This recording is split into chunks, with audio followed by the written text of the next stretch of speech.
This podcast may contain paid advertisements, but more on that later. Welcome to the O'Connor Bootstrap Podcast, your go-to resource for unraveling the intricacies of business and leadership, honing in on the essence of bootstrapping a business from scratch.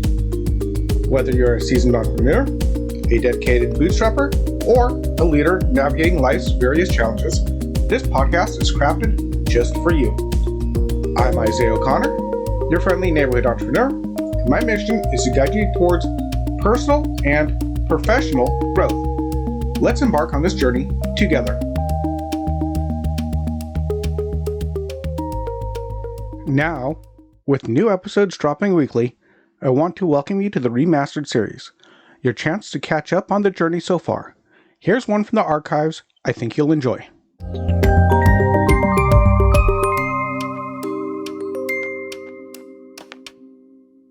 Okay, today I'm going to be talking about one of the more frequent questions I've seen asked, if not the most frequent question I've seen asked, at least in my industry, and among others as I've gone along. And it's a difficult one to ask because you can't just say, oh, this is what you should do, because there's too many variables. And that question is, how much should I ask for this? What should I price this at? And a lot of these pictures are, people show a picture of what they're doing, their newest sculpture, their whatever, their painting or whatever they're trying to sell. And they want to know how much they should ask to sell it. Well, it's nearly impossible to tell somebody from the outside how much they should ask for the piece of work that they're doing or their service.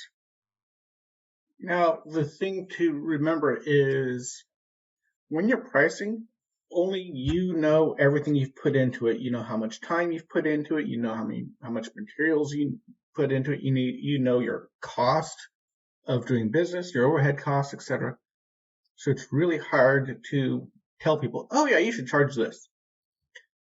Now, when you are pricing, there's two things you need to look at. You need to look at your minimum price that you absolutely have to sell it for just to make a profit. And that number is going to be well below hopefully well below the perceived value. Sometimes that amount is above the perceived value. And that's another problem is, for example, one of the best examples I've heard on perceived value is this. You take an old pair of shoes that are worn out, kind of stinky, they've seen some wear and tear, and you toss them on their eBay as a pair of shoes. And someone might buy them for $5 because they're really old. Now, you take the same pair of shoes and toss them up on eBay and say, these have been authenticated to be worn by Michael Jordan in one of his World Championship games, and you will get a huge amount of money for those pair of shoes. What changed? The perceived value. Nothing else changed. Same shoes, same beat up shoes, but it's who wore them that added the perceived value. So when you price value, what people value your item at can be way different than the actual cost of materials that goes into it. Now, when you want to price, the easiest metric to follow is the cost of goods sold metric.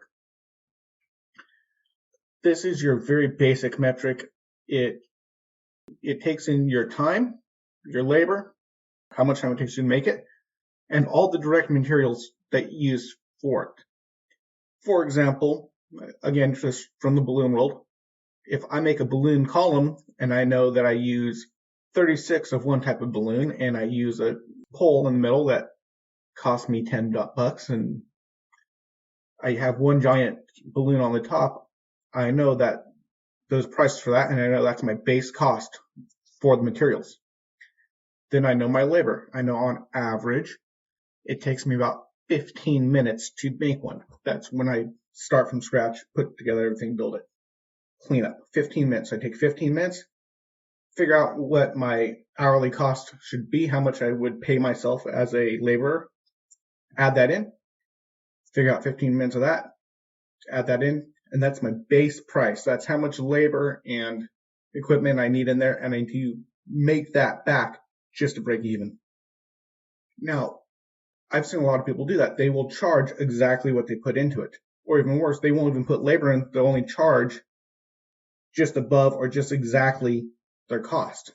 So if it costs you $20 to produce and you sell it for $25, yeah, you'll make $5 profit. However, you're not counting in your labor. You're not counting in fuel for driving, food that you ate while you're there. There's a lot of different costs in there hidden that you don't realize. And then you have to remember one of the biggest things that a lot of people see, and I've seen business go under because they forget this one important thing, and that's overhead. Well, what is overhead? Overhead is everything that you need to pay that's not directly related to the cost of producing your stuff. For example, your phone, your computer, your office rent, your electricity bill, all those things that go into operating a business, that's overhead. They're not counted as part of the cost of building the item. They're just overhead. They're the cost of doing business. So when you price, you need to cover for overhead. You need to figure out how many of these items you sell. You have to figure out if it's a low cost, high volume product or a high cost, low volume product, i.e. McDonald's sells a whole lot of low cost hamburgers at a huge volume. Mercedes sells very few high cost cars and they make money. So you have to look at your model. Are you going to be selling a whole bunch of little things, a whole lot of them, and then you can cost them lower, price them lower, and try to make money? Or are you going to produce something really, really big that costs a lot of money, but you're going to only sell one or two of those? So you have to look at that as well. Now, if you want to get started, you can start job cost form and type in your business, and you can probably find one that will match it. So that's kind of the basics. Now, a book I read called The Dominant Brand by a man named Andrew Smith, he describes the three things people say to him when calling to book him. When he had a price of $100 for a birthday, he's a balloon twister, they said, "Great, you're booked." "Ouch, I'm looking for something cheaper."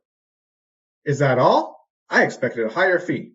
Now, he's upped his prices, and now he charges upwards of $1,000 per birthday party. And what do they say? "Great, you're booked." "Ouch, I'm looking for something cheaper." "Is that all? I expected a higher fee." So he goes into all the reasons. He still gets the same basic three responses in his book. But the main point is this: you will always be too expensive for someone, low price for someone else, and just right for others. So the trick is providing something that people feel they can gain more in value than they pay in cash. And that's another thing, is you always have to give more in value than people pay in cash, at least perceived value. Now, I will be talking about value next week. Talk about how Marvel has created value in their brand. Until next time, I've been your friendly neighborhood entrepreneur, Isaiah O'Connor. If today's episode added value to your day, we'd love to hear your thoughts. Drop a comment and consider giving us a stellar 5-star rating on your favorite podcast platform. Whether it's Apple Podcast, Spotify, Google Podcast, or more. And remember, if you leave a 5-star review on Apple Podcast, I will personally read it out in the next episode. To support the show, you can make a one-time gift by buying us a coffee at buymeacoffee.com/bootstrap, donate through PayPal at paypal.me/IOCPOD, or make a contribution on our Patreon page at patreon.com/IOCPOD. Your support keeps the episodes coming. For even more content and exclusive perks, join our Patreon community at patreon.com/IOCPod. Patrons enjoy ad-free episodes, access to our private Discord server, early content previews, and a lot more. And here's an exciting offer. Get your free trial of our $5 a month Bootstrapper Community Explorer tier. This exclusive tier grants you ad-free content, Discord server access, and early content previews. Join us and be part of the inner circle. If you're feeling more generous, Those who join tiers $25 a month and up will have a chance to be a featured guest on this podcast. A massive thank you to Wintergatan for generously providing the incredible intro and outro music at no cost. We appreciate their support. Be sure to check out Wintergatan's amazing work on YouTube at youtube.com/@Wintergatan. Until next time, I'm your friendly neighborhood entrepreneur, Isaiah O'Connor, signing off. This is the O'Connor Bootstrap Podcast, brought to you by Athos Business Solutions. For our companion podcast, the Athos Business Podcast, hosted by Jason St. Clair, along with past episodes and related blogs, visit our website at athos.com. That's ATHEOZ.com or theoz.com. Goodbye for now.